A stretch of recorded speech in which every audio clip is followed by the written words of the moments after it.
Testimony of John Baptist Mulaka of the Republic of Gabon. Hello beloved, I believe that I was born with God. Mark, when I was born there were things that happen. An uncle that came back from the Republic of Congo was complaining that he could not put a mark on me. He was actually an occultist. He was initiating every child born in the family, but he was unable to do so with me.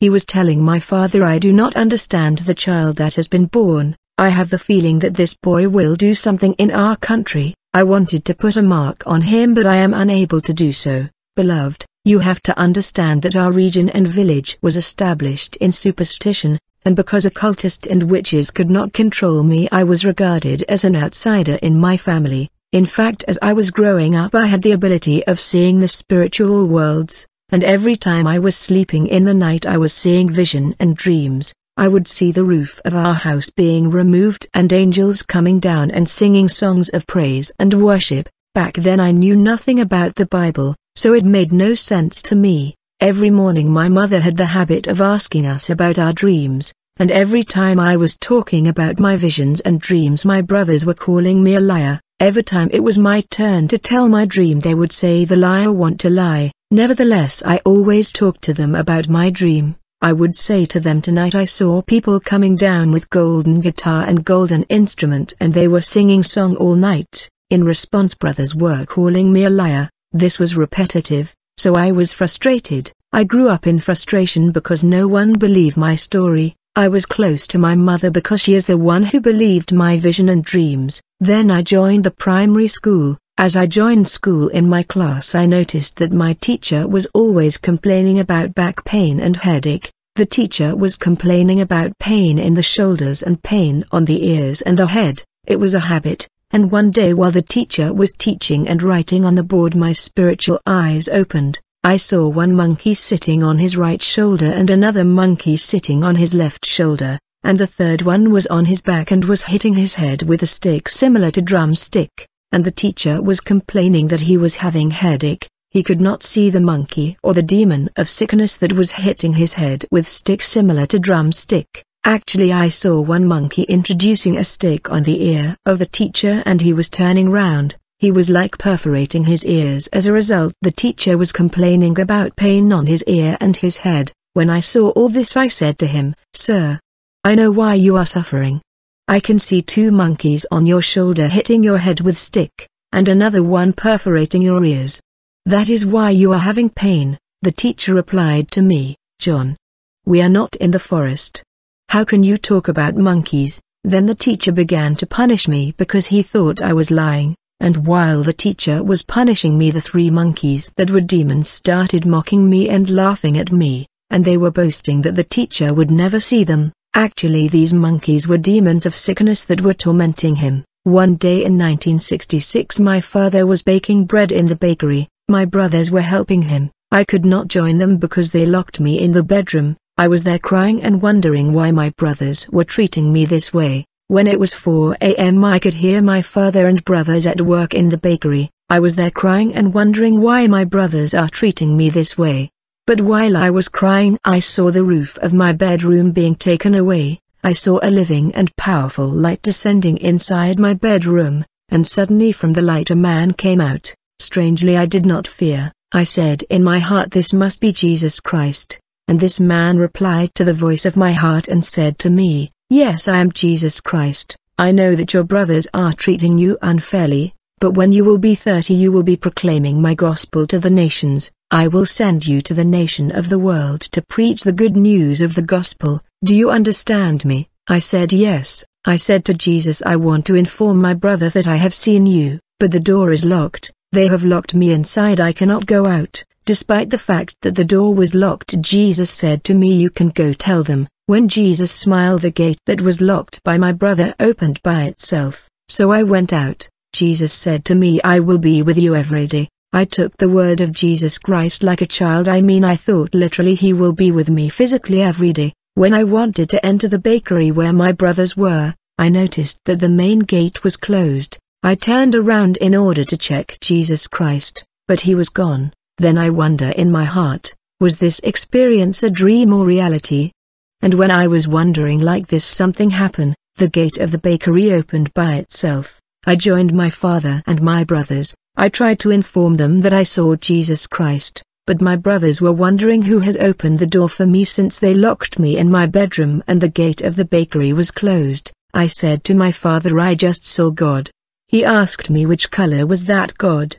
I replied he was in the light. My father said to me, I told you not to lie anymore, but you are stubborn. Then he began to beat me. Thank God my mother came and grabbed me away from him.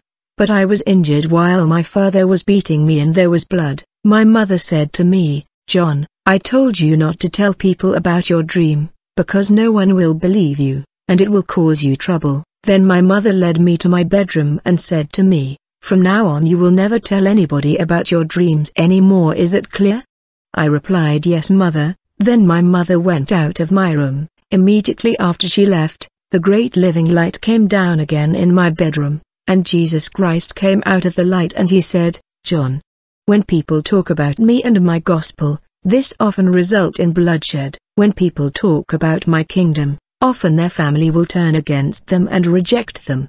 But don't worry, I will not come to manifest myself to you anymore. I will not bother you anymore. That way your brothers will leave you alone. But in the age of 30 I will manifest myself in your life and I will send you to the nation. Then Jesus disappeared and never showed up again for many years. Later in the 80s I moved to the capital Libreville for training and education. Then I joined a training and professional center in Port Gentil, in order to study electromechanic. In 1983 I got my diploma. I went back to the village to celebrate my diploma as it was the custom. After celebration I noticed that my auntie car was broken for many years. I told my auntie, since you sent me to school I have to show you that you have not wasted your money, and as I became qualified in electromechanic I managed to repair my auntie car.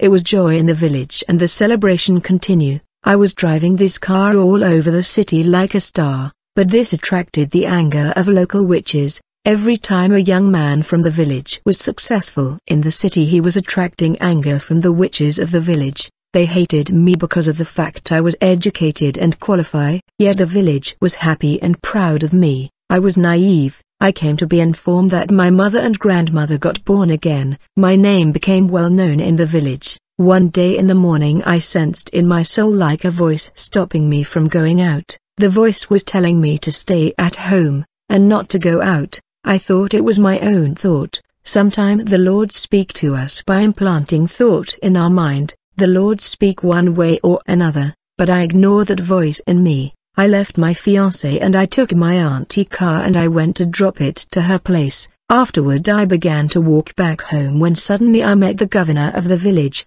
He said to me, as you are a technician and a driver, I need your help because my driver fell sick. I need you to drive me to the capital of the province, because I have a meeting with the home minister. Without saying goodbye to my fiancé I agreed to help the governor. We had to journey more than 400 kilometers. It was evening when we began our journey, but at 4 p.m. it began to rain, and there was a hurricane when we were 11 kilometers away from our destination, but it was raining and there was little visibility. In this period road in the Republic of Gabon were in bad condition. We were not far from a river and there was a bridge suspended on that river that we had to cross, but there was a dangerous descent just before the river. I was reluctant to cross the bridge in this condition because it was dark and it was raining, and there was no visibility, but the governor forced me to use that road and cross the river. He said to me if I do not attend the meeting with the homeland minister I would be penalized. I have to, I said to the governor, observe by yourself the descent, and beneath this descent there is a river. This is what we are facing. This is an extremely dangerous situation, but he insisted because he was already bewitched. His intelligence was like manipulated. I started to car in order to cross the bridge, but because of the descent we were going down quicker, as if I was accelerating. I was hitting the brake but it was not working. I tried to engage the road leading to the bridge but there was a huge hole just around the bridge. It was covered by mud, and instead of the car going to the direction of the bridge it went down straight to the big hole. When the governor saw the car going down the hole, he opened the door and jumped off, but when he jumped he began to roll and he fell inside the hole, but the car was also rolling down inside the hole, and it bumped onto the governor and crashed his head. Afterward the car continued to fall and roll down inside the hole. I was inside the car when it was rolling down, then the car ditched in the river, and I could hear a huge impact when the car hit the river. Afterward the car began to submerge the river and falling down deep beneath the water. In the end the car hit a rock on the ground beneath the water.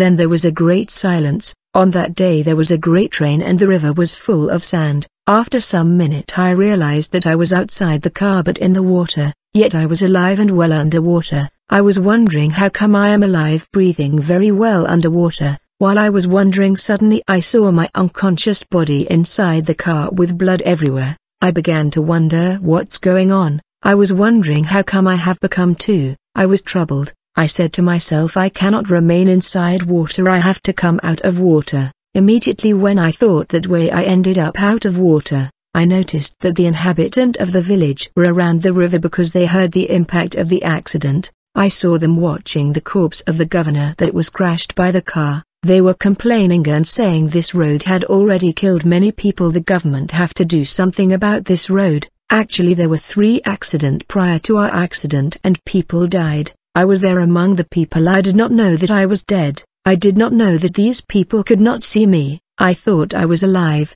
but it was when a woman went through me that I realized that something was not right. I followed the woman and I tried to talk to her. I was shouting to her ears. I said, "Madam, do you hear me?" But she was not responding as she was not hearing and seeing me. Then when I tried to grab the woman with my hand, but to my surprise my hand went through her. Then I followed her and I stood right before her, but I noticed that she was not seeing me. Every time I was touching this woman my hand were like touching emptiness. It was then I began to panic. I realized that I was in another dimension where they could not see or hear me. I was like lonely. I was lost and in confusion. Despite the fact that I could see and hear these people, none of them were seeing and hearing me. People were crying and in emotion. But 15 minutes later I saw the governor who died on the spot like me. He was coming out of the bush. Actually what happened is that in the moment of impact his spirit went out of his body and he was projected out of his body in the bush. When I saw him I called him. I noticed that he did not realize that he was dead. The governor had not yet seen his body that was crashed. When he saw me he said, "John, what's happened?" I said to him, "Sir, we are dead. Look at your body over there." When this man saw his body on the ground he began to cry. He said, "Lord, please reverse the time. Grant us favor, my poor wife and my little children." He said, "My family don't like my wife, they will persecute her in my absence. I have not even told her where I have kept our money, she will suffer, my family will cause her trouble." The man was crying and begging God. Afterward the governor, who was in a distance of 10 meters from me, began to come towards me. It was then that earth began to shake, and the earth was vibrating. As the earth was shaking it opened up. There was an opening between the governor and me, and I saw smoke and fire coming out of the opening of the earth. As we both were observing smoke and fire coming out of this opening, something happened. We saw colossal and robust humanoid demons emerging from the pit through the opening of the earth. These were demonic monsters. They were scary, grotesque and ugly. If you see them you will go to sleep in the church for many days. After emerging from the opening of the earth, these demons began to look left and right. The governor and I were gripped by fear and terror. We were shaking and paralyzed. These demons grabbed my companion the governor with violence and anger beneath the opening of the earth, and they took him down beneath the earth in the smoke and fire inside of the bottomless pit. I heard my helpless companion screaming in anguish as he was pulled beneath the earth. Afterward I saw the earth opening closing. I ran away because I thought my turn was coming. Beloved, make no mistake, things are serious. Humanity is facing eternity in heaven or in hell. So make a good use of your time on earth to prepare yourself. Do not play with the command and the instruction of the Lord. Affectionate yourself in eternal things. I stood by the bridge where the accident happened up to 2 a.m. In fact the accident happened at 4 p.m., and at 6 p.m. the local authority came to collect the body of the governor. After leaving I continued to stand there at the bridge because my body was in the water inside the car since the accident happened at 4 p.m. Yet scientists say that if human brain is deprived from oxygen for many minutes or hours there will be problems. I knew it was 2 a.m. because I could still sense the time. I had relationship with time. It was 2 a.m. when the authority came with a vehicle in order to pull the car that was beneath the water and get my body out. Once they pulled the car out of water, they cut the car and they pulled my body out. I saw the doctor checking my body. I noticed that my body was not inflated with water.